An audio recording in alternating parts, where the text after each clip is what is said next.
Guys, can you hear me now? I'm not going to tell you what I did. You should be able to hear me now.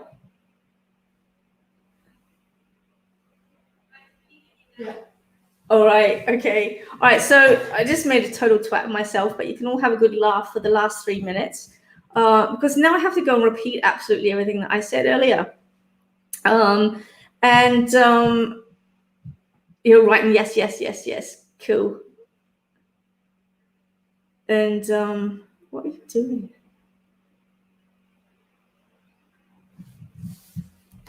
We just got some technical difficulties. Just bear with me. Right, we're done. Okay, cool. So as I was explaining a little bit earlier to the non-hearing people, the banter is going to be a little bit different this time round, okay? And it's taken me sort of like a lot of sitting back, having a look, asking questions, and a lot of people that actually responded when I asked what you like most about the show. A lot of people actually said the stories. Okay, the stories that were behind my shows. And so what I've decided to do is showcase people's stories on the Banter. And so I'm reaching out to all of you. If anybody has a story that's really touching or something that you would like to share with other people, please email me. The email is going across the bottom of the screen, AustralianPsychicBarber.com. And we will showcase your story. If you've got a business or something that benefits others as well, I would love to hear about those stories also. So every show, as much as I can, I'll be interviewing somebody, and hopefully those stories will reach you and, just give you, some guidance along your way, because it is tough times, and I just want to send some love out to each and every one of you during these hard times. So blessings to you all. Now, in saying that, on today's show, I have an incredible person for you all. Somebody that's very dear to my heart, and somebody who I believe is very, very important. And for those of you know that I'm also a death doula, okay? So I work with helping people transition or pass over. And so on today's show, we have Nathan from Whitsunday Funerals, and I'll be bringing him on shortly. But he's an incredible person, and I just wanted to, I guess, try and make you a little bit less scared of death and dying, and just sort of talk to Nathan and have him answer some of your questions. If you've got any questions about the funeral industry or what he actually does or how it's done, those type of things, all very professional and above board, of course. But I think it's very valid for people because, so many of you are scared of passing. And it's one thing that I want to try and alleviate as much as I can, and just let people know and put some of those horrible stories to bed that you hear about the, about the funeral industries and just actually what goes on behind the scenes, essentially. So we'll be talking to Nathan very shortly. The other thing I wanted to say also, that there will not be any mediumship readings on the Banters anymore. I am saving those for my private readings, okay? So if you do want to hear from a loved one in spirit, then you will have to make an appointment for a private reading. However, I still am doing readings on the show, and I'll be using cards, and we'll be certainly giving you some guidance along the way. So that's how it's going to run. So welcome back. And what I'm going to do now is actually bring on the incredible Nathan, and we'll have a talk. I don't know what he's doing. He's playing with something. All right, let me grab him. Hang on a minute. Hey there, you. Hey, how you doing? We can't hear you, though. Oh, not really. How's that? Can anyone hear him? Yeah. Why can't I hear him? Oh, hang on a minute. Must be something with my microphone. You can hear him? Yeah. Hopefully. Oh my God. Wait a minute. It's got to be something to do with my system. Let's have a look here. Audio. Speaker.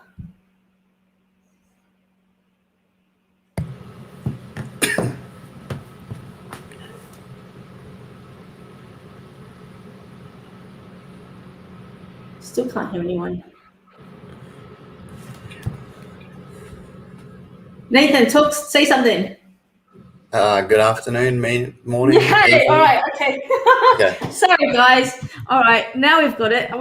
Seriously, I'm actually techno-tard, and I actually had my microphone set to speaker as well, so never mind. As you know, as with any show, we have hiccups. So welcome, Mr. Funeral Director. I'd Hey, like to thanks for having me. introduce Nathan to everybody. And Nathan is I don't know, what are you, the manager? Yeah. The manager of Whitsunday Funerals in Mackay, okay? And I've had the great pleasure of working with him and his staff on several occasions. And I just invited you on today, Nathan, because there are so many, I guess, stories about, the funeral industry, and look, I have no doubt that some of those things, have happened in the past. But I just wanted to just sort of like ask you, what actually made you get involved in the funeral industry to begin with? Honestly, it was one of them things that I really didn't have a choice in. My parents started a funeral transfer company, and they brought me into it when we moved up from down south to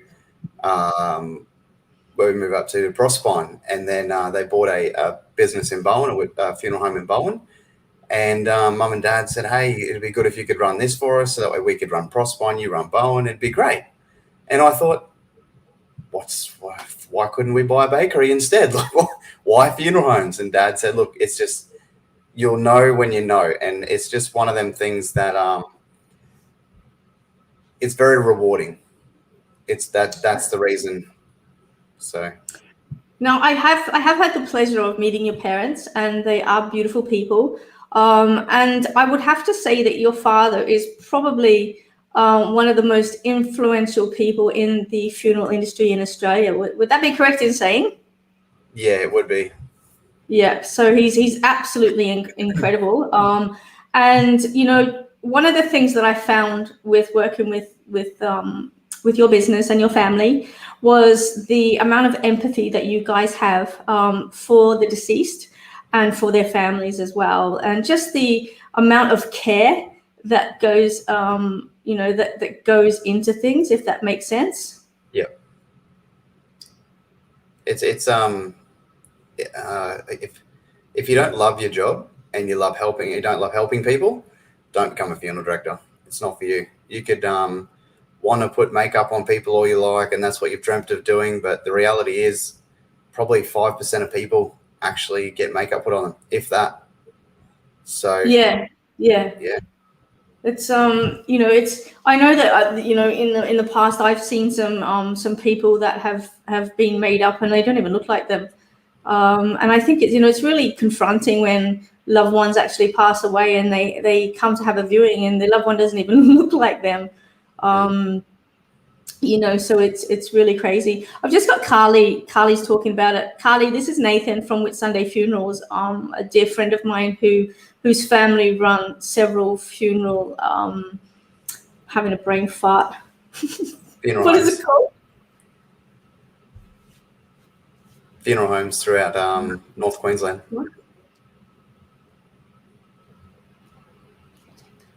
What is it? Oh, who's that? Oh, wait a minute. Sorry. I just had some wank on. So that's absolutely incredible. What you do, and I really appreciate it. So I know the staff.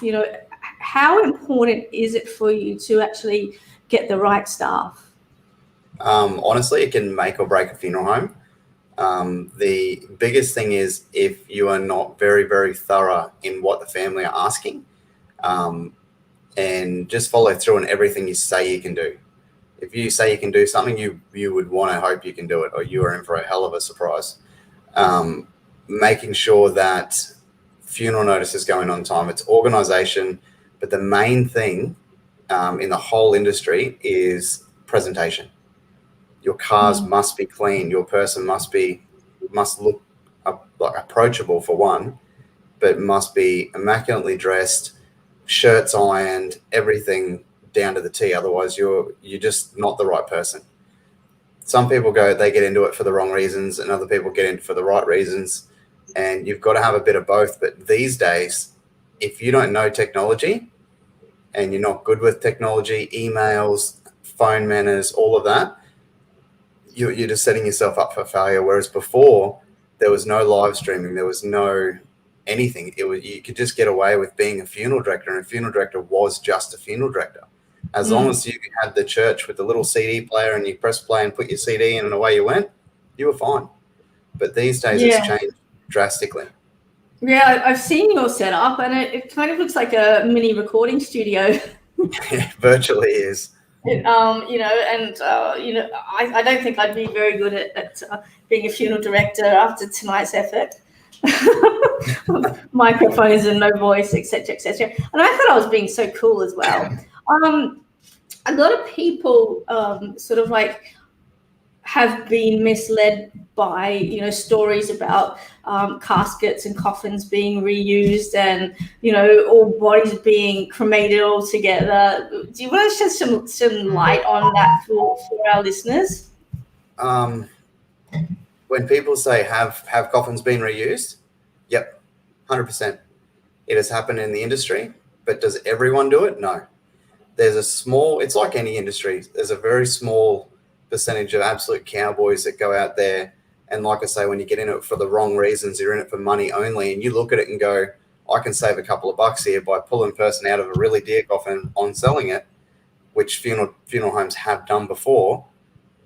And like I say, it's a very, very small percentage that have done it. You shake your head and you're just like, this is going to bring everyone else down. I know of families that have been told at the time of viewing, when they haven't prepared them people properly, and this isn't in my area, this is a long way away, but I know it's happened. They've walked in and said, I'd really like to see this person. And they've gone, just remembering the way they were, because that person has not been dressed ready for a funeral. They've just had clothes thrown on top of them, placed in the coffin. That's it. That's all they've done. But they've actually been charged for all of those processes that they were supposed to do.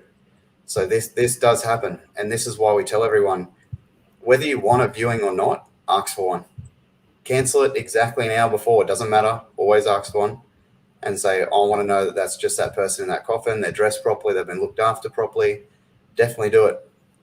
As for people being put in a cremator at the same time, it would be nearly physically impossible, because when someone goes in, there's not a lot of space between either side of the cremator. So that's just one thing that a lot of people go, oh, let's throw them all in and that's it. But there have been instances where I know of a funeral home that has put someone in, they've left them in there for about the 2 hour mark, haven't completely removed all the ashes and put the next one in. And it's all just comes down to money. Oh my goodness. If you're a cremator, ours is very different. Ours turns on and off after every single cremation.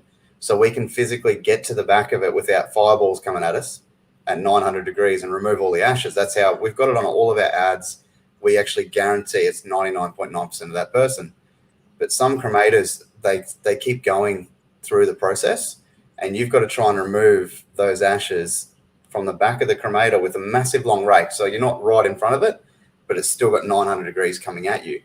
So you've got to try and remove not all of those ashes from that cremator into the little hopper at the front. Sometimes 900 degrees coming at you, you're not going to be able to do it. Not completely. But in saying that, most of the crematorium operators will do anything they can to ensure that they get as much as humanly possible as what they can, and that's all they can do, because that's the type of units they are. But at the end of the day, at least those operators, and like I say, 99% or 95% of funeral homes will do the right thing. The cremator operators are normally really nice guys or women, and they do everything they can for the families. And it's just, like I say, the small cowboy that looks after their hip pocket, nothing else, that these things do happen. So always ask for viewing. There's just a few little things I guess we could touch on to go. These are things I always tell people. Another one is, don't put, for the love of God, do not put your wake and where you're having it in your funeral notice. You're going to like this one. There are professional mourners in Australia. What's a professional mourner? They're people that go and get the free alcohol, the free food. They couldn't tell you what the person looks like that died. Oh my God. I've had 2 people rock up in Mackay that the family have gone, do you know these people? And I said, no. And they've gone, we don't know them either. And we've had to remove them because they just walked in for a free feed and alcohol. Oh my God. I thought you were going to tell me something like, don't say where the wake is or anything like that, because, they're going to be at your house knocking off your television or something. No, that's another thing is, don't ever put your address. So, when it goes, just say John Citizen in the paper. It's got Citizen John, because it's always last name first. Late, or 1955 to 2021, whatever you've got, and it goes late of, for instance, Mackay. Yeah. A lot of people put late of Bedford Road or Citizen Road or something like that. So all that person has to do that wants to break into that house is to go, okay, Mr. Citizen, Bedford Road, go down your little phone book and go, there he is, that's his address. And they know the date and the time that you're not going to be there. Wow. So they can knock that off. And it has happened. I've actually had a family, we said to them, do not put it in, don't do it. And they were broken into. Wow. So luckily they had cameras and they did get them. But yeah, it was one of them things you sit back and you go, look, don't do it. And we warned them against it. We did everything in our power to make sure to tell them not to. But it was just, at the end of the day, we're here to follow the family instructions of what they want. So we're here to guide people, not to tell them what to do. That's right, yeah. And something that's sort of like, I know you guys do, but something that I want you to be able to sort of let the viewers know also is that just, the amount of research that you go into and dealing with every type of funeral custom that you possibly can. And that's everything down from, Jewish funerals to Indigenous funerals. You guys certainly do your best to sort of like cater for everybody. So what would be the sort of like the biggest learning funeral that you've ever done? I honestly can't remember the culture. I have a funny feeling it was, I'm not even going to say, I don't want to get it wrong, but we had to have someone buried and in the ground in 72 hours from the date of them, from the exact moment of them passing away.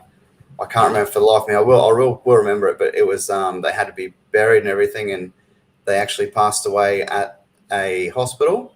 And here in Mackay, there's a 72-hour grace period where they have to be able to write certificates and get all that stuff done to make sure it's 100% correct.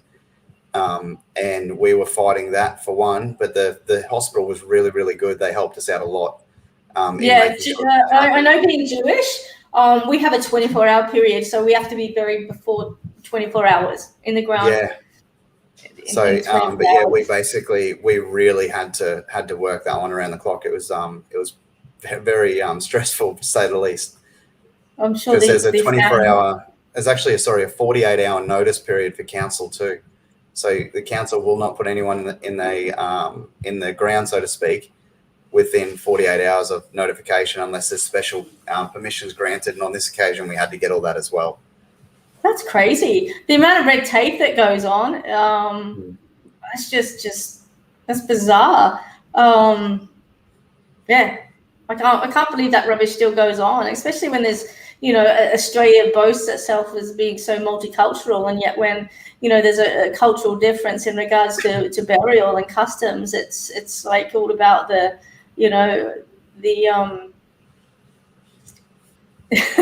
Bec's written here, you need to warn the Jews in Mackay. Honestly, I probably have in Mackay, we've got probably one of the best counsellors that help us out. Now, when I say the best counsellors, I mean the people on the ground. We Yeah. don't often deal with anyone in the office. We deal with the people on the ground. I've got shout out to Greg and Paul actually in Mackay Council. They're the two guys that I go to straight away, and I actually physically can pick up a phone and call them and say, "Hey, look, a family needs this done on this date. Can we do it?" And he'll move anything he possibly can to make it happen. Both of them. They're honestly the best. We're really lucky as funeral directors in Mackay to be able to do that. And they'll do anything that the family want as long as it's within their guidelines and they're allowed to.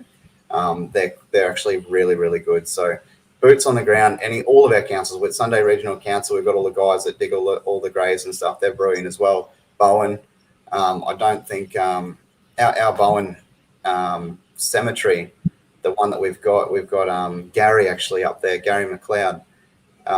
He would have to be one of the hardest working blokes I've ever met in my life to make sure that those grounds are kept ridiculously good, because they got a very small crew, and he's really good. So like all the boots that hit the ground that actually make things happen, they're the ones that they're the funeral director's best friend, basically.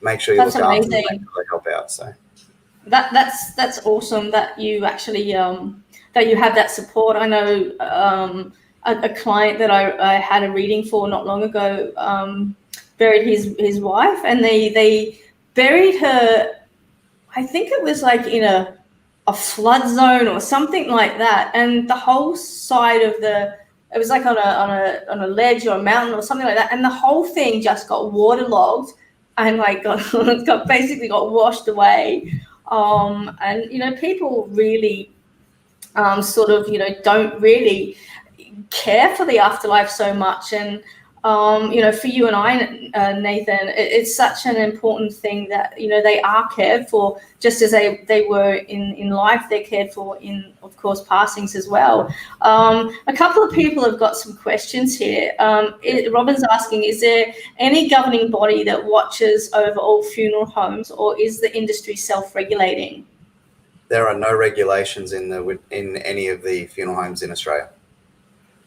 So what I mean by that is there are no laws that we have to really abide by, unless it's the Cremations Act, which is one of the big ones, but it's very loose. And pretty much if someone wanted to start up a funeral home and put it in their back garage, they can. And that's the scary part. So we have the Australian Funeral Directors Association of Australia. Well, it says it in the title, but basically, if you read down the bottom, it actually says that these are just guidelines and they are voluntarily followed. So their members that whenever anything happens in Australia, something bad, they always go to the AFDA for the Australian Funeral Directors Association to comment. Well, they're not actually a governing body over the funeral industry. They don't really do very much, but I know that they are lobbying to try and get it regulated, which is great. And they're actually pushing forward on that. So that's probably a really good move, and that's what Australia definitely needs. It just, I guess it makes it really hard for you guys that are trying to do the right thing. And I think that happens in any industry as well. I know in my industry as a psychic medium, there are people out there that are doing these, one weekend course, and suddenly there's all these little fledged psychic mediums out there that can do more damage than it's actually worth. And I think the same thing applies, for you guys. You work so hard and educate yourself, and then along comes, schmucks that are wannabes, and it just sort of like puts a bad taste on the industry, and it makes people sort of scared, I guess, in a lot of ways. And that's why I've actually had you on today, to try and alleviate some of the fears and educate people about the funeral industry and about, just how caring their loved ones are taken care of in the afterlife. Somebody's asking here, Nath, have you ever had a paranormal experience?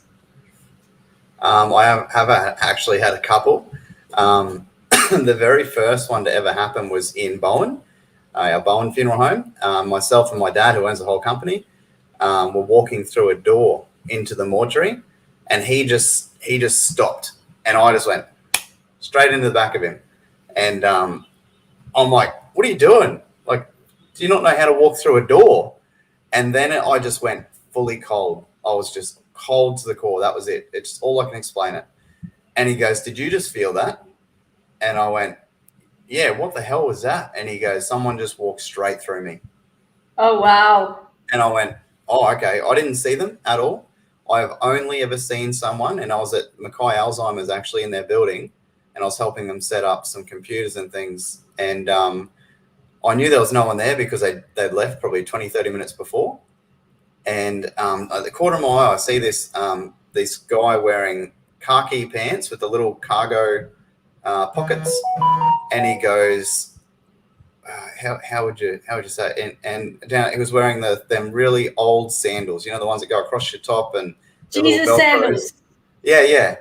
And I said, "Oh man, I'm nearly finished. You can use it in a second." And I went, "Wait a minute, there's no one here." And I look over, and there's no one there at all. Wow. The other thing is, I was doing a funeral service for one of our families here in Mackay, and we just finished the funeral service, and I'm standing up like this at the very where the audio box was with all the audio in it. I'm standing up, and I've just pressed close on the curtains. The last song started playing, and I feel this, like someone's just grabbed me like that, and I felt the wind go past my face as that person was walking past me, and I could feel this. I spun straight around to Pele, one of our employees, and I said, "Was that you?" And he was literally 3.5 meters away from me. And I've gone, "Definitely wasn't him." And he goes, He'd "No, be but the first one to run. what happened?" And the He'd very be the last first one to- was where we were back fitting the generator for our funeral home. And we had Adam, one of the mechanics, that come and had a look at the generator to make sure it was all operational, everything was good. And something knocked me on the leg, and I nearly fell over. And I've gone, "Oh," and he goes, "The hell's wrong with you?" And I said, "Oh, something just hit me leg." And he goes, "On that note, she's fixed, and I'll see you later." And he was gone. He was out. He was not. Now you do know that you're not going to get out of it without telling the story about the pacemakers, right? We have some pacemakers, so they get removed before someone can be cremated. So legally, you have to remove them. That's in the Cremations Act and things like that. But they get removed, and then they're placed to be sent back to that company. We every now and then will get someone, which we believe is either a spirit or something along those lines, that we will say something. Or we'll do something, or move them, or do something, and they will just go off. They'll beep, beep, beep, beep, beep, beep, beep, and these things should not be able to activate. So Yeah, it's they're very, really very cool. absurd. They're really cool. So to give you an idea of what they look like, they're on a shelf. And for those of you that have seen sharps dispensers, it's kind of like a sharps dispenser. So it's a plastic box where the pacemakers are put in. And the reason why they actually have to be removed is because they will explode in the cremator. So these guys have to actually remove them and send them back to the makers. They're all logged and registered and everything like that, and send them back. But what actually happens is occasionally they'll be working with somebody and the pacemakers will go off. And for those of you that have done paranormal work, it's kind of like an EMF detector going off, just picking up that electromagnetic frequency and going off. So it's quite creepy when it happens. And I laughed the first time Nathan told me, because I'm not surprised at all that they're communicating through pacemakers, which is really, really cool, kind of, so yeah, that's really cool. Does anybody have any questions for Nathan? Okay, Robin's asking, what temperature is the morgue freezer kept at? Ours range between 2 and 5, but it really fluctuates and sits around the 3 to 4 mark constantly. Kicks Degrees? in and out, We're basically. talking about minus degrees or degrees? No, just degrees. Okay. Yeah. All right. So they're not actually frozen solid, are they? No. Hospitals do semi-freeze people when they're going to be left there for quite some time. So that way the person is kept in the best possible shape they can be. But that happens very, very rarely. But yeah, if you were to make someone too cold, they can turn different colors. So we try to keep them in that avenue and keep them in and out of refrigeration as least as possible. So for viewings and things, obviously we make sure that the room's nice and cool and air conditioning is used and all of those type of things, just to make sure that person's kept in the best possible ability. Because the end of it, like, my job is to make sure that person, no matter what, is taken care of. So at the end of the day, until they've either been buried or cremated, they are our responsibility through and through. Wow, that's amazing. How long does it take for a body to cremate? I know a lot of people ask this. It can vary. So depends on weight. So whenever someone goes into the cremator, it's actually on our website of someone actually going into the cremator, the whole process. But when you place the person on, we've actually got what's called a weighing table, and then you punch in the weight into the cremator and you press calculate, and it'll tell you how long. But normally about 2.5 to 3 hours, depending on the person, like an average person. But then you've got obviously cool down time of the cremator, which is about half an hour, and then you remove the ashes and you then place them through the cremulator, which obviously makes them all into actual ash, and then from there they get handed in, placed in a travel container, or the urn of the person that they've chosen, and then they get given back to the family. Yeah, that's awesome.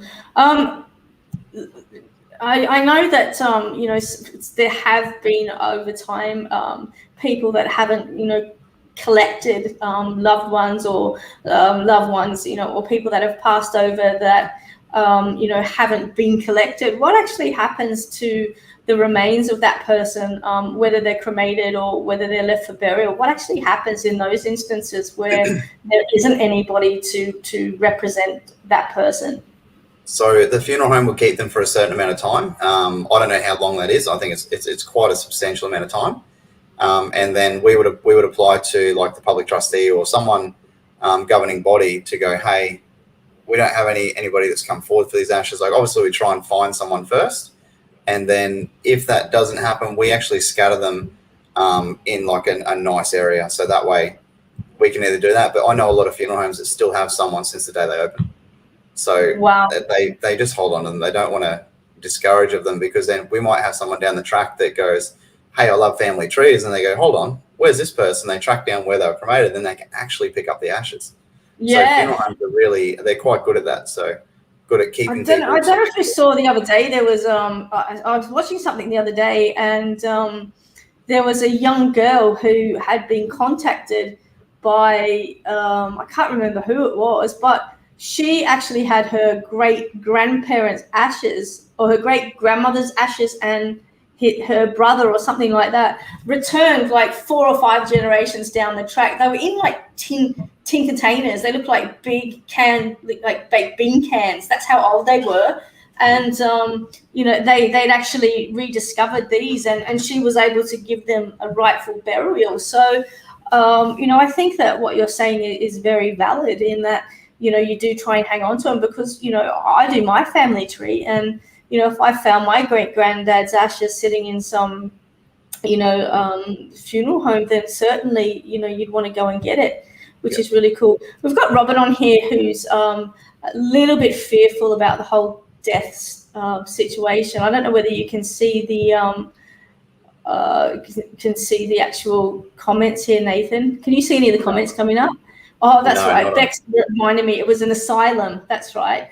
Apparently the asylums used to have crematoriums in there, which is really funny. But the Beechworth Asylum for a little bit down in Melbourne, doing mediumship tours down there, and I remember being taken downstairs, and I saw this furnace, and the first thing I saw was people being put into it.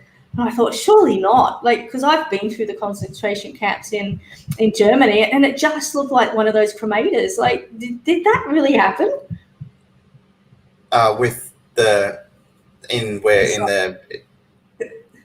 In the asylums? I don't know. Don't really know. I didn't really go back. Obviously, I'm just forward from that, so I couldn't tell you. Oh, wow. Look, Kira's crashing your mojo, mate. Check her out. I can't see it. I'm not looking at it. I don't know what she's doing. I'm Nathan's partner and also work at the funeral home. Yeah, who murdered the fish? That's what I want to know, Paul Bosco. Oh, Bosco. Did Bosco get cremated? I want to know. Bosco actually was buried at sea. So Bosco, right. for anyone that's looking, was our fighting fish. We actually had him for a very, very long time. And when Bec come to visit us, that's the first thing she saw was this fighting fish. And we thought it'd be a good thing just to let her know that Bosco had passed on. And yeah, we just come in one day and he was upside down, and we just went, oh, yeah, that was about it. So can you please just reaffirm to everybody that when people are actually buried at sea, they're not flushed down the toilet like Bosco? No, Bosco wasn't flushed down the toilet. Yeah, we held a couple of minutes silence for him, and Pele said a few words for him. But burial at sea is extremely hard to do with all the regulations. But they are placed inside of a coffin, from memory, that I've never had to do one, but they are placed inside of a coffin which has, I'm pretty sure, is lead.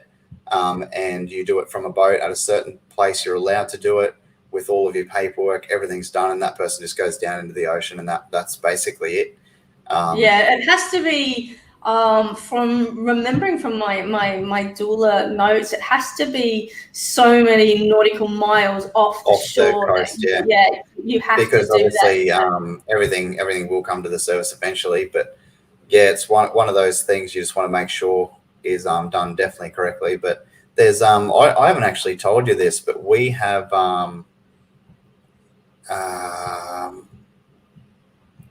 what would you call it? We have what's called the gentle way system.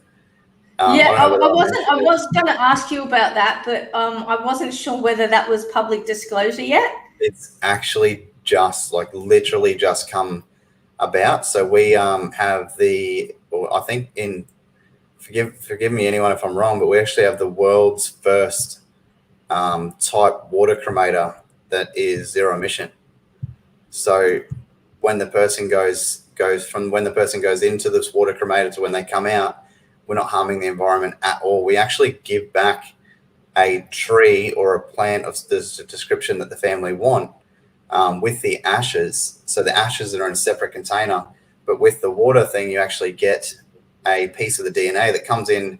The best way to describe it is, Woolworths, when you had the little things and it comes in a little plant, and the little what are they called? The little round things, and as soon as they hit water, they would grow. Yeah.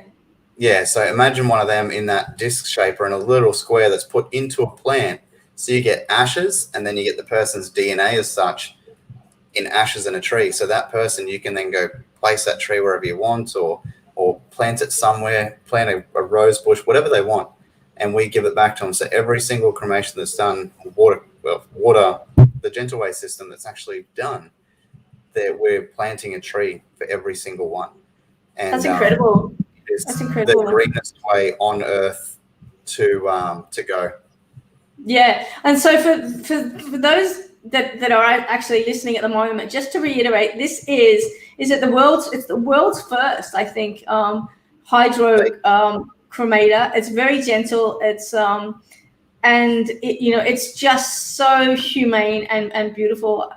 I think it doesn't hurt anything. The remains are dealt with incredibly amazing for people that are sort of like scared of fire or anything like that, or love the ocean or surfers or anything like that. It's just the most perfect way to do it. And Nathan's dad actually designed this thing, and it's such an incredible, I think, move forward in the funeral industry, because for so many years there's only been two choices, and now we have I guess a more friendlier choice. I know that there's things out there that say bury a body with a tree and things like that. The pods.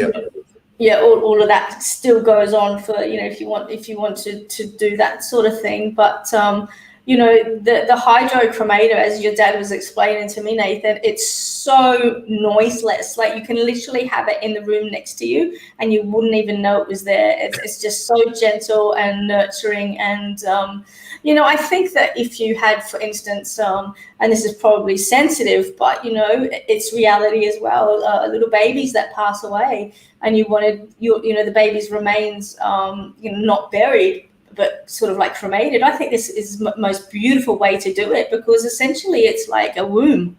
And, you know, you're just able to give it such a beautiful send-off. It is the world's gentlest way to go. Yeah, it is. So I'm just going to check it up here. Sorry, I don't want to talk over you. Some of the people here are saying like this is absolutely amazing. How do people find out more about this, Nathan? Like what's your website, or who do they contact, or how do they contact? We've got a website up. It's still getting a few things in there with photos and videos and things, but it's thegentleway.com.au. But we have actually sent off a letter last week to the Prime Minister of Australia. So ScoMo, if you're listening, mate, open up your emails. But we actually have it that we've sent it, and we want him to physically open it. We want him and the mayor. You're going to make him get in it as well, Nathan? But yeah, we want him to come down and open it, so that way the world knows about it as an option. Because right now people have only got a couple of different options. So in the next 2 weeks, we have our Mackay branch. We'll have, as Rex going in the background. I know, I can see him. Yeah, we have on our building. We'll actually have burial, cremation, or the gentle way.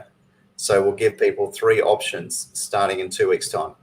So at the end of the day, we just want to make sure that everyone gets what they want, and not everyone wants a burial, not everyone wants a cremation, and not everyone's going to want the gentle way. But at least you've got those what is it? Earth, fire, and wind and water. So you've got all different options. Also, too, I know your dad's got an aeroplane, doesn't he? So you also have the air version as well. We do have air, I guess. Obviously, you've got to be either buried. Not buried. You've either got to be cremated or the gentle way system. Either way you choose, because you do need ashes for this. But my dad is a massive advocate for airplanes, model airplanes. And I'm not talking the little ones. I'm talking the ones the size of your desk. It is massive, and it's actually called the SS Whitsundays.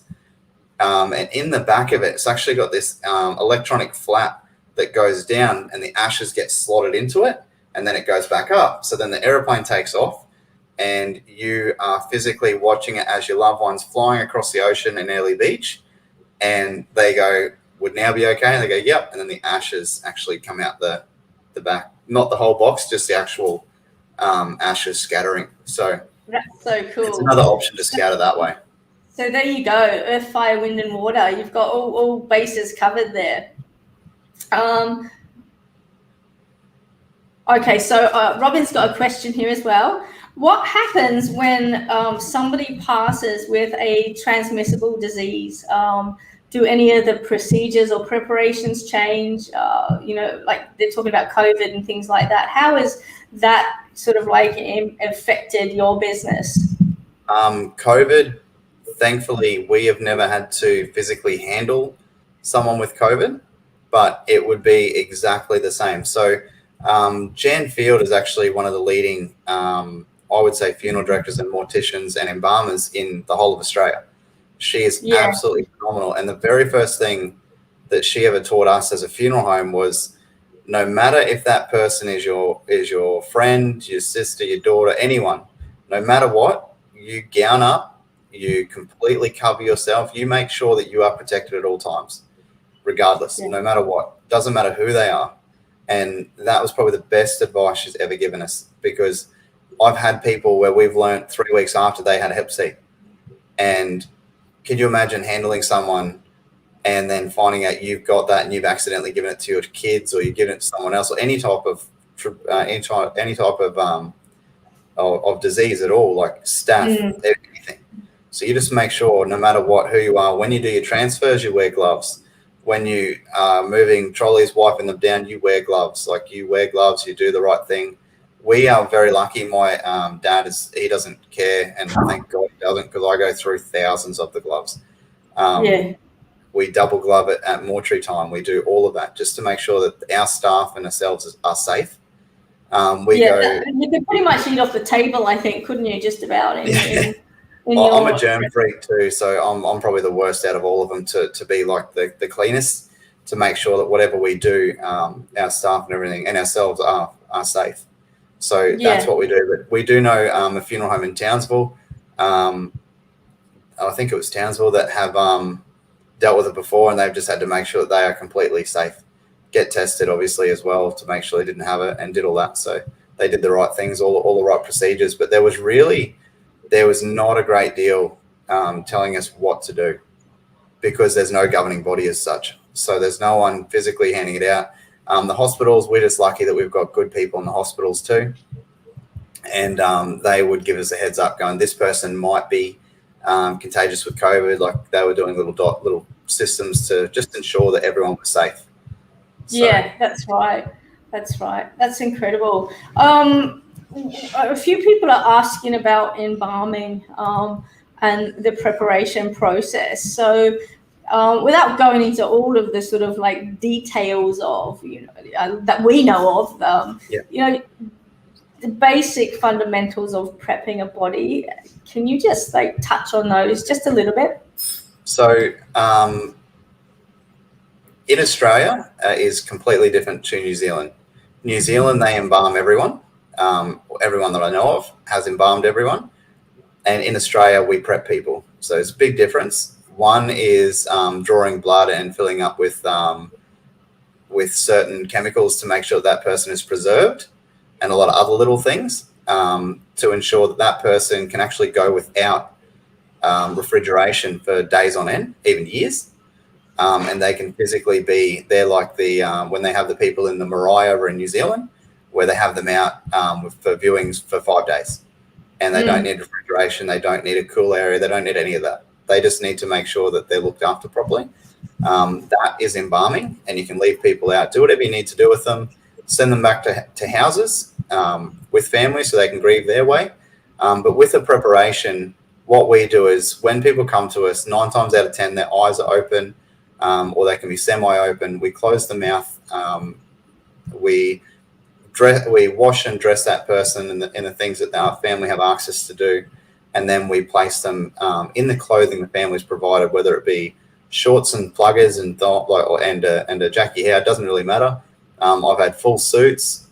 We've had their best attire that they had in their house, and then we've had a couple of ladies who have physically gone in a wedding dress. So it really doesn't matter what they're going. That's incredible. But those people that are prepared, they're the people we need to ensure are kept in the cool and not taken out for too long at a time, making sure they're really well looked after. So when we're talking about embalming, something I've always been really curious about is like when you have, say, royalty left in state, or the Pope or somebody like that left out, and or a movie star or something like that. Like how do they do that? First of all, and how I have a sneaking suspicion of how it's done, but how long can you actually leave somebody out that's been embalmed before decomposition actually occurs? Well, that would virtually not stop it completely, but it slows it down for years. Like it is a really good way of stopping that process from happening or halting it. And it's when you do it, you're physically removing blood and things like that from arteries or from within the body, and replacing that with a liquid that would then harden that part of the body, which would harden, basically, in a nutshell, it is a lot of work, and it is to ensure that person can be kept out for, like I say, a week at least. Years. I know of vaults that have been open with a glass top, so you can physically see that person, and they're just left there. That's how they do it. So there's people they do it to, especially like New Zealand, the US, they all do it. Whereas in Australia And you see, obviously, they're in big vaults and things when they go on the ground because of all the embalming liquid and all the embalming products. It's really probably not good for the ground. Whereas that's why we don't prep. We probably prep 1% of people. That's right. And by prepping, can we just verify what that is? So it's the removal of our natural body fluids. Yeah. So when embalming, we embalm 1%. But yeah, when prepping is literally ensuring that person is presentable for the family. We would wash them down. We don't remove any liquids or anything like that unless the person has let go of them, because we can't obviously hold on to them when you pass away. And we just ensure they're clean virtually. Make sure they're completely clean. Spray with products that we know are basically sanitizing that person, and ensuring that when the family touches that person, they're not going to get any bacteria or anything like that. So that way that person can physically kiss them on the cheek and they'll feel exactly the same as when they very first left them. We just know for a fact that person is completely clean. It's like walking through one of the airlocks and being sprayed down and you're like a new person, basically. Making sure that person, when you walk in for that viewing, it just looks like they're peacefully asleep. That is our job, to make sure so that way they get the best possible viewing. It does, and I can vouch for that.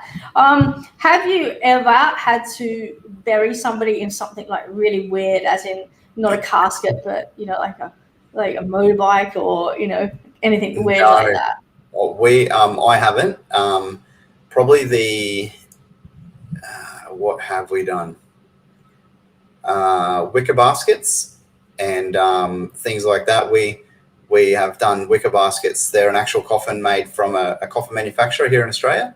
And that's probably the craziest thing. There were coffins that were being made with literally sheets of iron on the side of it and metal handles. And it was called the Stockman. As you can imagine, it sounds and looks exactly the way it sounds. So it was just those type of things are it. I have seen some boats from other funeral homes. They're literally like a coffin but shaped as a boat, in the same size and setting as what a coffin would be.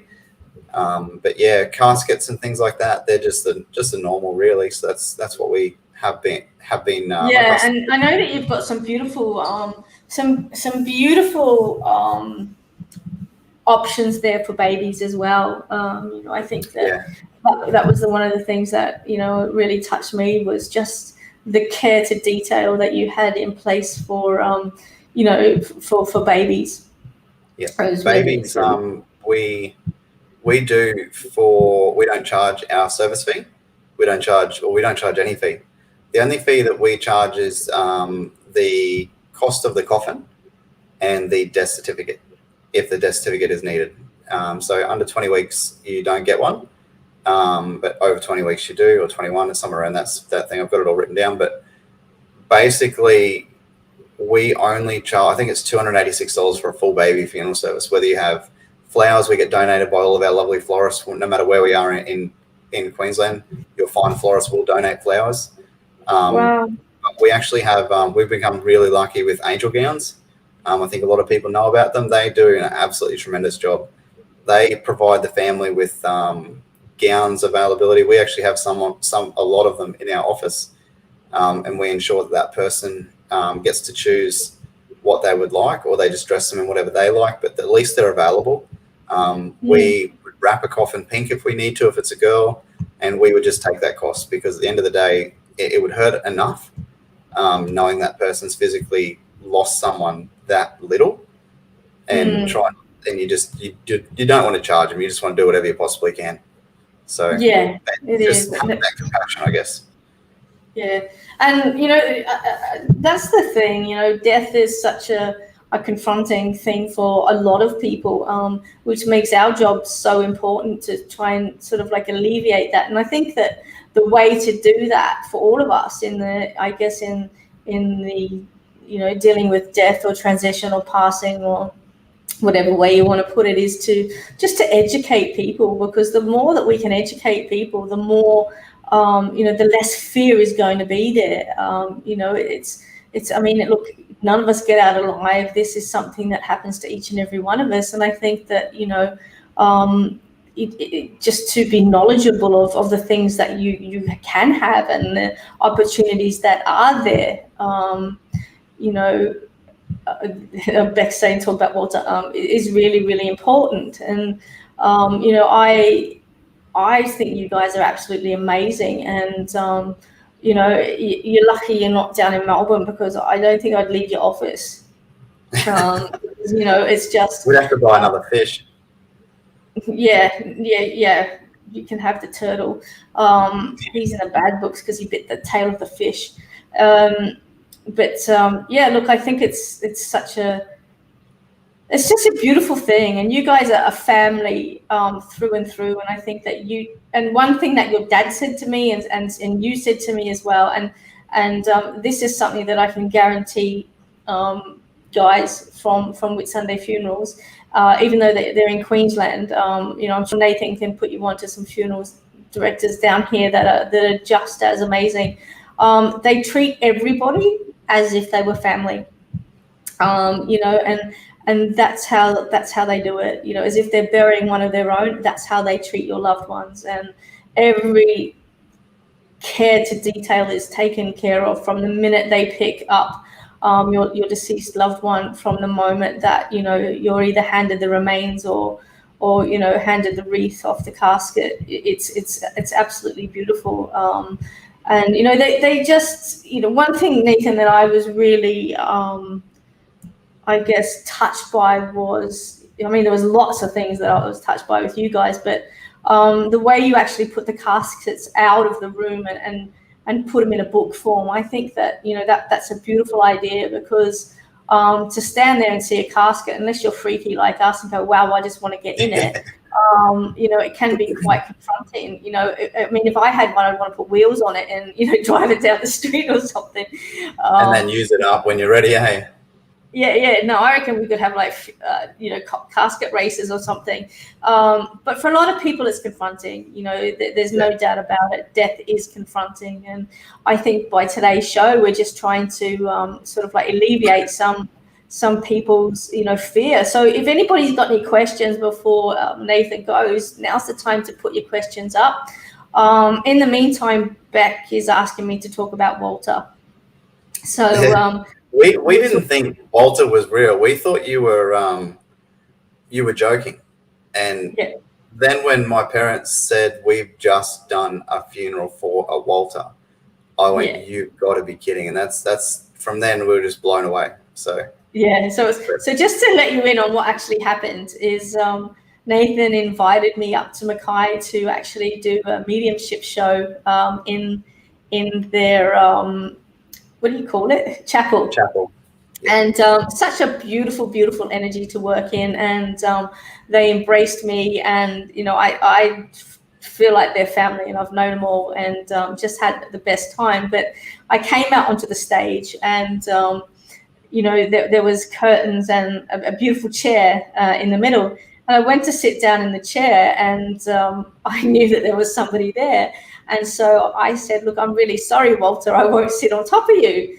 And, unbeknownst to me, Walter had, just been buried a couple of days prior to that. And I had him sitting in the chair, and he stayed there for the remainder of the show. But it was kind of comical.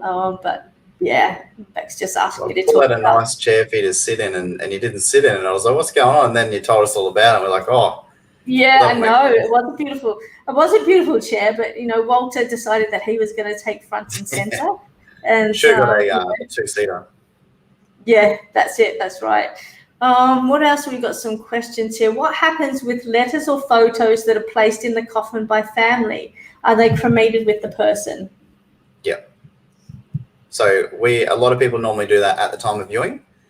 If not, you give them to the funeral director, and you make sure that they know how much you definitely want them in there, and the funeral director will put them in there at the time of preparation. And what happens with things like jewelry? I know some people get, handed over with, wedding bands and things like that. On what actually happens to those type of things? All funeral homes should have what's called a what do we call it? Sorry, a personal effects form. So what that is we note everything that is going with that person and everything that has to come off that person.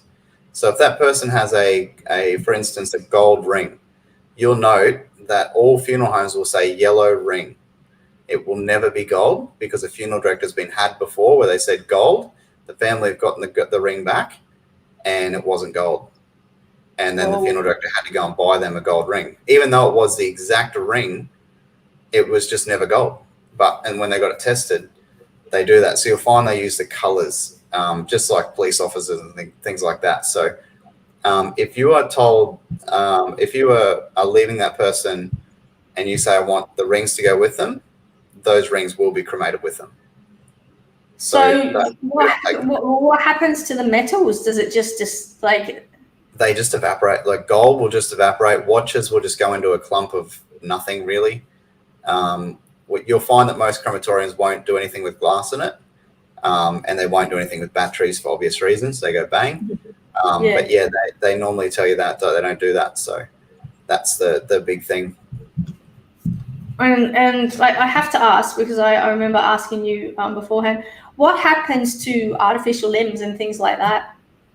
They get removed out of the once the person has been cremated. Obviously, only at cremation, they don't get removed in burial. They're literally removed from the cremator at the time. So you've just got bones sitting there that are, and that gets removed and gets placed inside of a container, and they're actually sent back to the company. Oh, okay. So the family can have them if they want to, but 9 times out of 10, the family they don't want them, so they get sent away. There you go. Does anybody have any more questions? What's the weirdest thing you've had to bury somebody with? I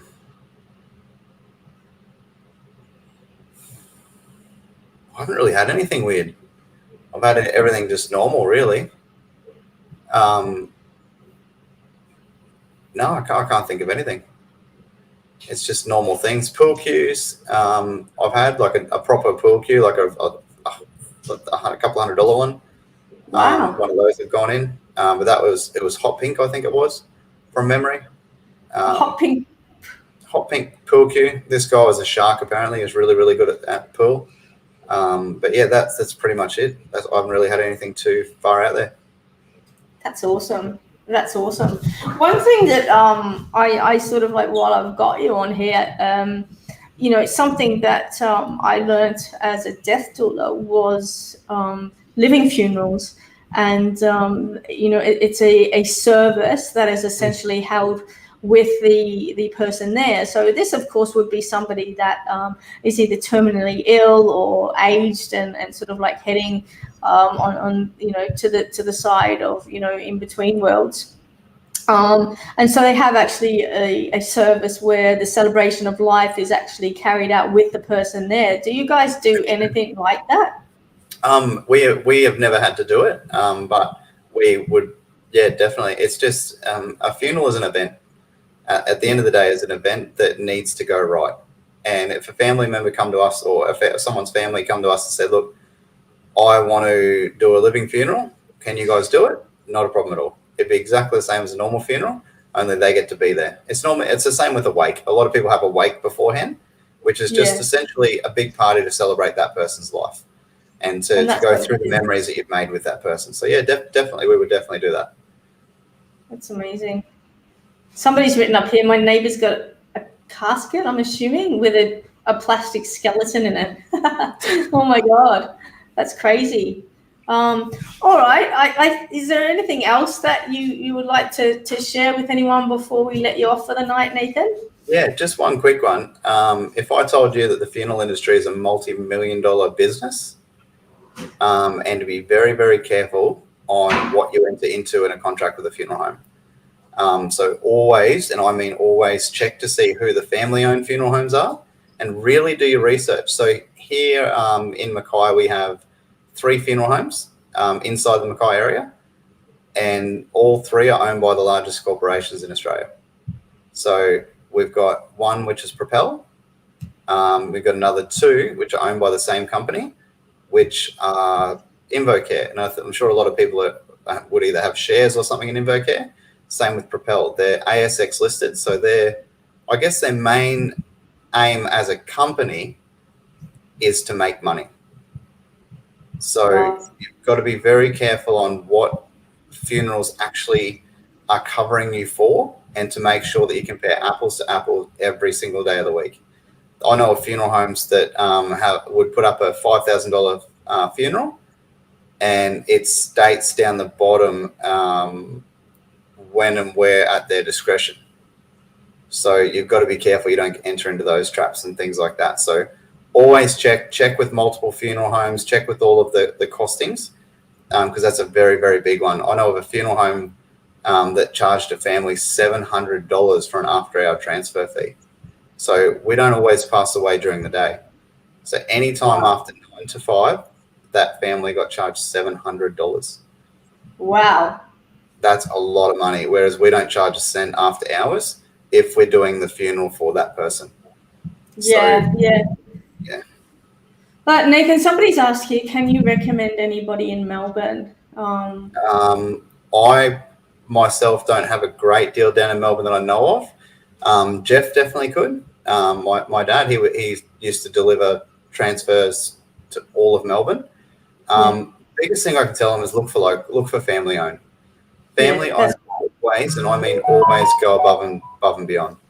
Yeah, that's right. I know the people that own heritage funerals as well, and they're pretty good people. Yeah. Pretty good people. Always do that. Always look for it. But Susie, if you're still looking for somebody, contact me privately, and I'll put you in contact with Nathan and his dad privately. I don't think it's ethical to sort of like name names on a public forum. I think that's putting a little bit too much pressure on Nathan. We're trying to keep it professional here, and not have favoritism, because at the end of the day, everybody is running a business. Not everybody runs as well as what we'd like them to. However, I've got a big belief system that the right people will find their way to the right funeral home. Yeah. And I think that's really important. But I think that if somebody does want to know any more information, I'm sure that Nathan would be open to sort of like liaising. And if you really want the best service, just put yourself in a freezer and trot yourself up to Mackay, and I can guarantee you'll be taken well care of up there. Yeah. But Nathan, thank you so much for coming on tonight. There's a pretty good chance I might actually get you on another time as well, because I think it's I would love for even to have you and your dad on together to talk about this incredible new hydro system that's actually coming up. I think to showcase that would be absolutely amazing. So that might be something you want to have a chat with Dad, and we'll get you on to talk about that at some stage, which would be really cool. I've got flies just come out of nowhere. I know. I'm watching it. I'm thinking, like, man, you're getting bombed there. I just want to say, yeah, he's going to get you. His name's Louis. Oh, look, somebody's written up here. My mum was taken by a funeral home, which was the wrong one, and it took us 2 days to get her to the right funeral home. Wow. Yeah, there are nursing homes that receive money that they probably shouldn't, or staff, I should say, not nursing homes, that receive money to direct families to certain funeral homes. And sometimes by mistake, those families go to the wrong funeral home, and they go to that one, and then that one charges a fee to release them. So you've got to be very, very careful and very accurate on who you would like that person to be, and let the nursing home know straight away.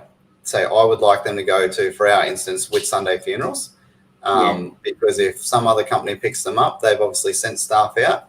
They've done the job that they've been asked to do by the nursing home, so they do have to charge it for that amount. So which is understandable, but you just got to make sure they go to the right people. You guys have had that happen. You know what it's like. I think it was the day you got here. I'm sure it was. The day I got there, the day before. It might have been the day before that you were trying to chase around to get the person back. And no one could tell us who who, like where they were, because I transferred from certain place to certain place, and I was like, it can't be that hard. He's got to be within your organisation. So, but they did the right thing in the end. So they didn't MIA. charge He's me having with those people. his last hurrah by messing everybody around. All right, Nate. Well, it's been amazing to have you on the show, and I'm so appreciative of your time and your knowledge. I am so bummed that COVID has me stuck down here, because I literally should be up there right now. However, as soon as those borders are open, I will be back up to Mackay, and you would have been here, what, the 22nd? I know, shush. Last weekend, yeah. But I had it scheduled to be up there a bit longer, because we were going to do some work together, and we will still do that. But anyhow, thank you so much for joining us. Thank you. It's been a pleasure, and love you loads. And I'll certainly be in touch in the next couple of days anyway. So thanks everybody for your questions, and thank you, Nathan from Whitsunday Funerals, for joining us. Not a problem. Thank you. Okay, see you later. There you go, guys. Nathan from Whitsunday Funerals. What an incredible guy. I think that tonight's show was really, really important, because I know a lot of people who find, death and dying and transition, a hazy area, a scary area. And, Nathan and his family are truly, pioneers in the industry, and, utterly professional. So I hope that you've actually all enjoyed tonight in regards to our special guest.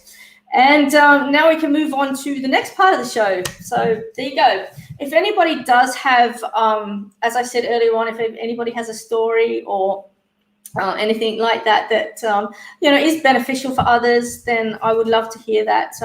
I do have some more special guests lined up in the next coming weeks, and I hope that you enjoy them as well. So yeah, and look at Kali, it is confronting, but if we can learn about things, then the less confronting it's actually going to be. So there you go. So on a lighter note, how is everyone? I hope you are all really well. I hope that, for we're all stuck down here in, COVID land. And what's happening in your land?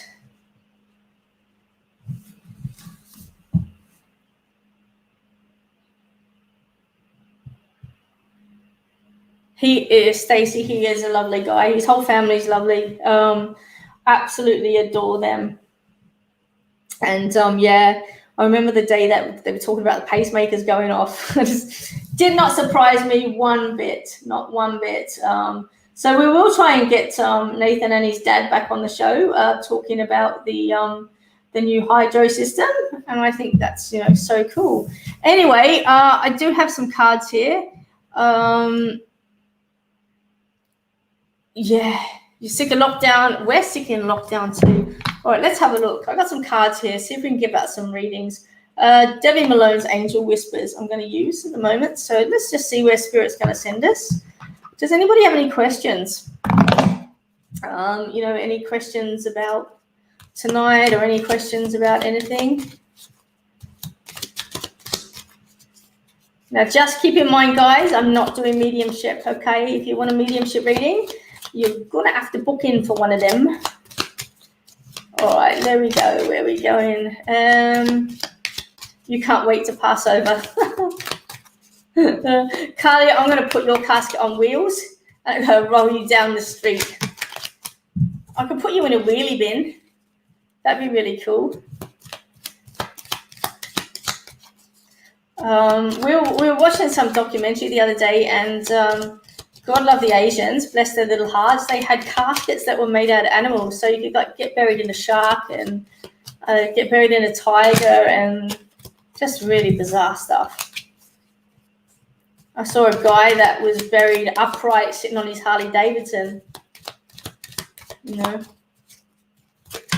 You got to think about it too, because when you look at I guess the ancient Egyptians and the way they buried their loved ones, pretty cool. They were buried with that much gold and all sorts of stuff. And then there's the guy, I can't remember what his name was buried with all the terracotta statues or the terracotta warriors.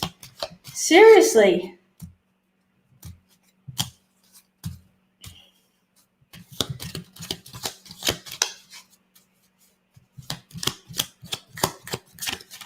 All right, let me see here.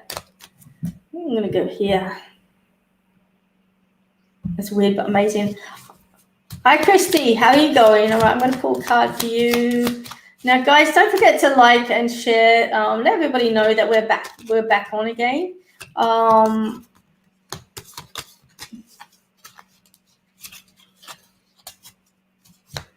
Susie, I'm not doing any mediumship reads today, sweetheart. I'm actually just reading from the cards, okay? So if you are seeking guidance about a loved one who's passed over, please contact me privately, and we can organize a reading for you. So, Christy, don't just think about it, do it, okay? Don't just think about it, do it, okay? Procrastination, Christy, okay? Sometimes when we think about it, we talk ourselves out of it. And so, whatever it is that you're wanting, whatever it is that you're wanting to achieve, just do it, okay? The only thing that we can fear is fear itself. And so it's about putting our best feet forward and just trusting in the process that everything happens for a reason. And so that's the guidance that Spirit's giving you at the present time. And I hope that makes sense. You guys are laughing at me. He's alive. Well, you want to know about your son, Susie. Come on. Most people are asking about people that have passed over. That's still a psychic reading. Okay. So I can't actually give you any information about that right now. Because it is tapping in psychically, and I also have to have permission from him as well. So my apologies that I assumed that he passed over, but at the same time, I'm only doing card readings, okay? So I'm happy to give you a card reading for your own guidance, but for other people, not at the moment. Kyle's, you heard they bury people standing up in cemetery, which is less room taken up, apparently. That's correct. Okay, that is correct.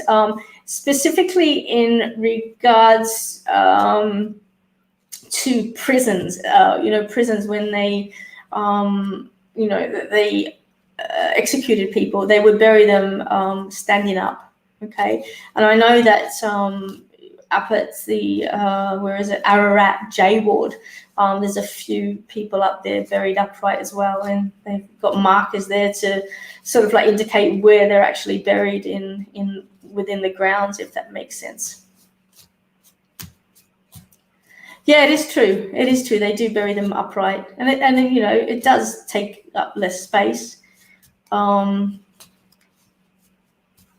they just put it in upright rather than sideways, long ways, whatever you call it.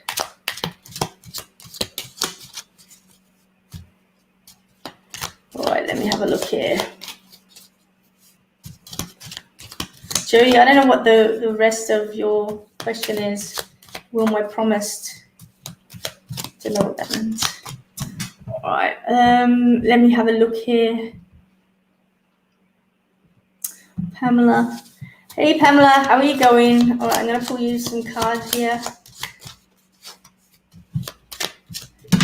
The Hydra thingy. Yeah, the Gentle Way, it's called.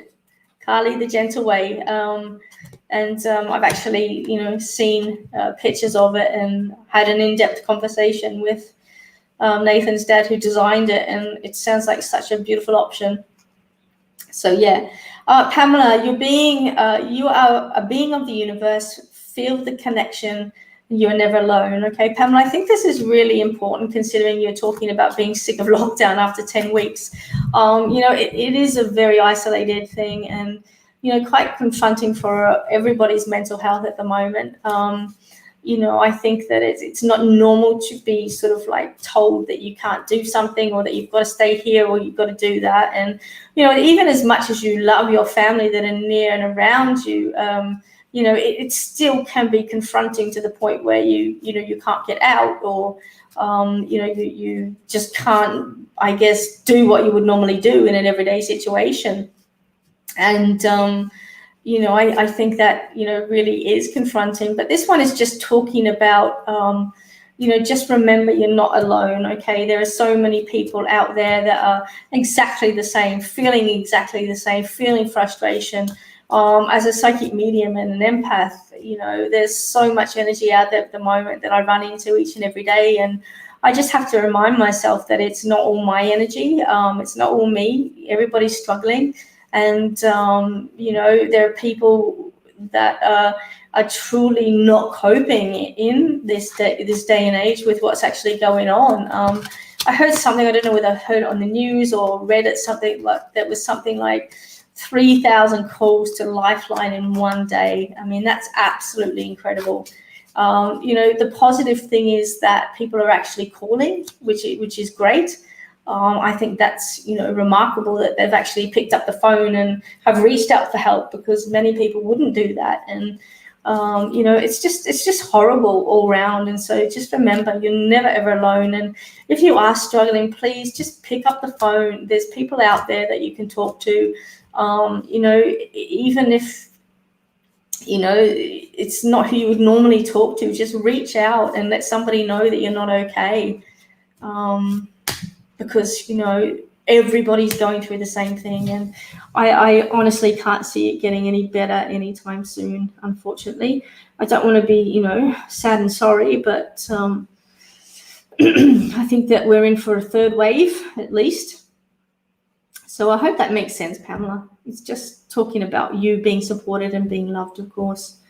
Where am I going to go now? Let me see here. What do we got? Lockdown 6.0 has been a lot harder for me this time. Michelle, I have to agree on that one. I know that a lot of people are really struggling with this lockdown. You would think that we would be used to it by now. You would think that, that the toilet rolls are going to go missing from the supermarkets. It doesn't matter how many times they say there's going to be plenty. There they go, right? These paranoid people, they just think, okay, we need toilet paper. That being said, I think that, one group of people that I really hold compassion for during these lockdowns is the kids.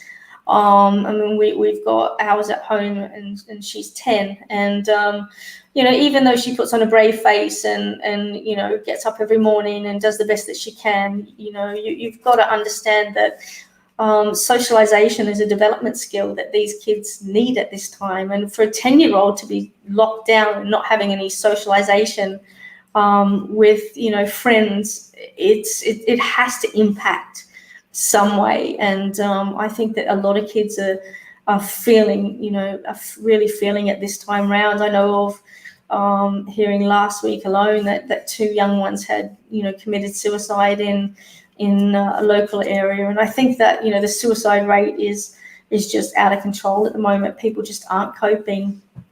Carly's written up here, my children, after 18 months of this shit, are finally falling apart. The mental health is not good. Yeah, exactly, Carly. There's only so much and that you can actually do to sort of like keep them up and give them hope. And I think that adults are struggling, much less the kids that don't have the skills or the tools to be able to deal with this sort of thing. And I think that the government needs to be sort of like looking at, the mental health side of things as well as the COVID and the situations there, because the way that they put it the other day is we might have an epidemic on our hands at the moment with COVID, but we also have a shadow epidemic called suicide. And it's a very real thing. And the elderly, Jenny's saying exactly, in the elderly, you don't have anyone. They would have to be feeling the pinch. It's just, I guess in history it's happened before, and I'm sure it'll happen again, but it doesn't take away from the fact right now that it's confronting and everybody's sort of struggling. So guys, just, stay in contact with as many people as you can. I have Zoom coffee meetings with people. We just have to reach out in the ways that we can possibly reach out with in, Zoom, FaceTime, whatever you can. Just stay connected as much as you can, and, just be gentle.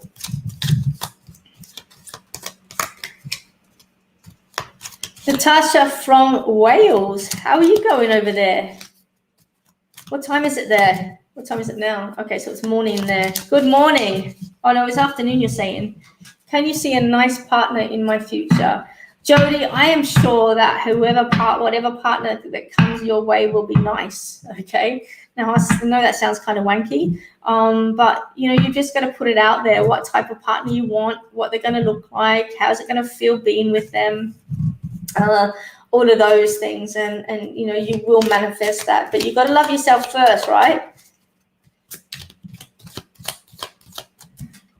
Your boys have ASD and they're really struggling. Oh, that's no good. I'm sorry to hear that. All right. Stacey, you just asked a question. I think it's going to get better. Look, they will, but they'll get worse first. Okay. This thing is never going to not be around. Okay. It's just, we're going to be able to deal with it a little bit better. And I think time is the only answer to that one. Stacey, I'm going to pull you a card. The card is from Debbie Malone's Angel Whispers deck. Believe in your own inner power. You have what it takes to achieve your goals. All right. So there's your card. And this is just saying that, when you focus on something and you actually put your energy and power towards it, you will achieve what you're wanting to. And I can see a couple of things sitting on the desk there, Stacey. So, I just want to say to you, take one thing at a time, give one thing your focus, and, put your energy into that. And whatever it is that you're going to do, as long as you stay focused and committed, then it certainly is possible. Hi, Natasha. How are you? Do I see positive outcomes coming for me? Would love a card of Dawn. All right, Natasha, let's have a look. I will pull a card for you. One just flew out, actually. No, Juju, I didn't just fling it across the room by bad shuffling. It literally just flew out. What goes around comes around. Okay, Natasha, I have a saying that, if the pendulum swings one way, it's going to swing the other way as well. Okay. And this for me is just saying that, whatever energy you've been around at the present time, whether it's been negative or whether it's been a bit sad and sorry and, a little bit frowny, downy, I just want to say to you, it will swing around the other way. It has to. It's the law of attraction, as above, so below. So, positive will come after negative, if that makes sense. We just have to focus on that positive. Look for the positive in every situation, and I guarantee you there will be one. There will be one. And I'll give you an example of a positive in a negative situation. So last week, we were inside just minding our own business and heard a noise. I thought it was Ariana, the monster child, jumping around, bashing up the dog or whatever she does. It actually wasn't. It was a young lad who had been drinking and was on his phone and ran into my van and basically wrote it off. Now, look, I could have got all bent out of shape about it. But what can you do? The car's been hit. It's pretty much a write-off. And the positive side of it was that the young guy wasn't hurt. Metal can be replaced. Body and flesh can't. I did make a point of making an example out of this situation for our little one, because I think it's important to, when you see a learning opportunity, to bring it in. And so we did use it as a learning opportunity for the little one. But I also said to the guy, what have you learned from this situation? You've broken your curfew. You've done the wrong thing. What have you learned from it? Have you learned from it? I think he pretty much had. It's unfortunate that it came to that. But as I said to him, it could have been worse, mate. You could have hurt yourself, or you could have hit a child. And I think that, yes, it's a close call, but that was the positive that came out of the negative. And I think that every situation has both in it, whether it's everything has a positive and a negative. It's just the way that you look at it. So, Natasha, if you're going through something negative, ask yourself what you've learned from it. What can you take away from that situation that's positive? Because there will be something there. We have these lessons in life to learn from them, and we learn from them so that we don't have to repeat them, if that makes sense. And I can guarantee you that young guy will never pick up a phone again in a car.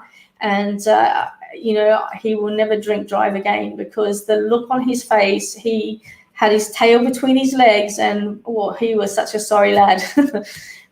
So yeah, look, it took, writing off a card to teach him that lesson, but so may it be, that's what happened. So I do hope that you can find something positive in your negatives.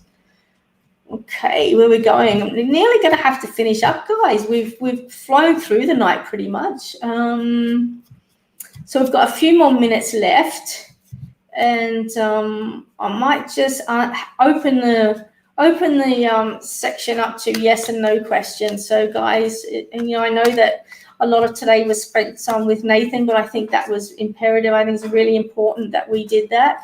And, I'd much rather listen to him than me waffle on any day anyhow. I think it's, way cooler.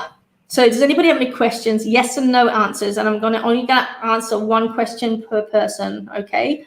So before we finish up at 10 o'clock, who has a question?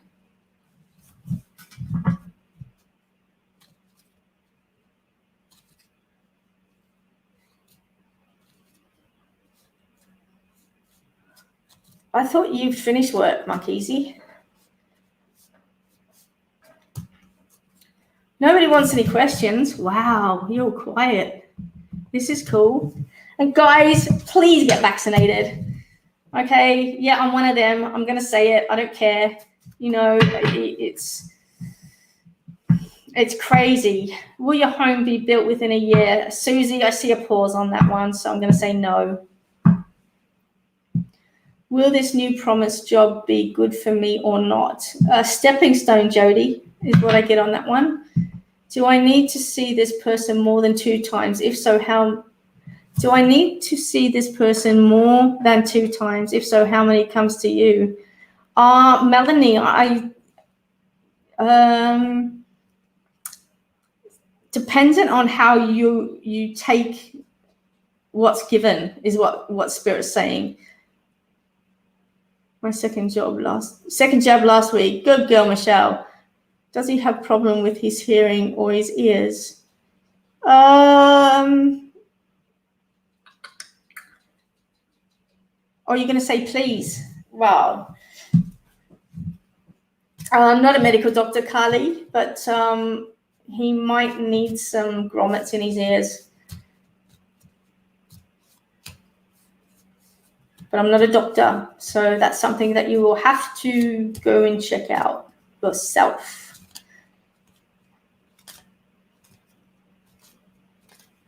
Anyone else? Does anybody have any questions about tonight's show? Any comments? Any feedback? Yes, no, maybes?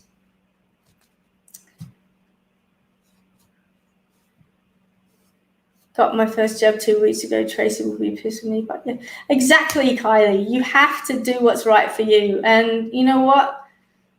If somebody's pissed at you, well, that's their problem. That's their conflict. Let them go deal with it. Or I like to say, not my monkey, not my circus. We got to do the right thing. The only way that this country is going to let us have some freedom is if we get vaccinated. And that's what it's going to come down to, I think. And not only that, if you get this thing, guys, you're screwed. I don't care what people are saying out there. I don't listen to the propaganda and the bullshit on TV and stuff like that. I live with a scientist, and, I would trust her with my life 5 times, 10 times, 20 times over. And, I usually are the ones that jump on about the conspiracy theories and stuff like this, but when she sat down and explained it to me, I was the first one there to get the jab, and it's just not worth it, guys. You've got to look at it like this. You've got stuff that we put in our bodies every single day. We put food with chemicals in it. We drink drinks that are carbonated with what? Do you know what I mean? Like, there's so many chemicals that we put into our body. Insulin, synthetic stuff that is to help us do these vitamins and minerals and, everything. We don't know what it contains and to the extent that it's made. But, this is really important. If you didn't have, you're vaccinated for measles, well, what would happen? if you didn't have your vaccination for chickenpox and mumps, I mean, these are go back ages and ages and ages. And if we weren't vaccinated against those, then we'd actually be screwed. I mean, how many of you go and get a flu shot every year? I mean, yes, the vaccine came out really fast, but because of the amount of people that were put on to work on this thing, everybody put their resources in to get it done fast. Whereas, most vaccines would, might have 10 people, 20 people, say, working on it. The amount of people that were working on getting this vaccine done was thousands, absolutely thousands of people. So it did get prioritized. That's why it got done fast. It's nothing to do with, whether it's in a test stage or not. It's just that they had the resources to do it. Uh-oh, the professor's having a say. There you go. Do you want to put that in common English? Please, for the people that don't understand. What she's trying to say is that, vaccines such as the one for COVID have been used on animals for years and years and years. So please go and get it, guys. If you get it, you're going to be sorry, okay? Yes, it's real. We've had loved ones that have passed away from it. We've had loved ones that have survived it. And I can tell you now, watching your loved one go through COVID, it's not nice. We've been lucky. Some have survived it. But then also, some people that we know, their loved ones didn't survive it. And they didn't have any pre-existing conditions. Okay, all right. That's my political blurb for the night. I am going to end it there. And I just want to say thank you so much for joining me. I will be back next week on the Banter. Not sure who we're going to have as a special guest next week, but I think we've, apart from the few hiccups with our, technical retardation, I think that it hasn't gone too badly. If you have a story that you'd like to share, or if you know of anybody that has a story that, would benefit from being featured on the show, please put them in touch with me. I would love to hear from them. Stories that touch hearts, all of those type of things is what I'm aiming for. I think that just telling people's stories is something that I really want to focus on in the Banter episodes. And so if you know anybody that, has had something happen to them, or has had an experience, or has had a life-changing event, or changes the life of others, then that's who I would love to hear from in the future. So guys, with that, I'm going to send lots of love to each and every one of you, and I'm going to say thank you again to Nathan with Sunday Funerals. He's an incredible guy. His family's incredible, and I'm so blessed to have them as a part of my life. And I think that to bring them forward tonight and introduce them to you, I hope that some of your worries have been relieved as well. Because, the more we're educated about death and dying, the more comfortable we can become with it and embrace it rather than fear it. With that being said, guys, I'm going to say see you later.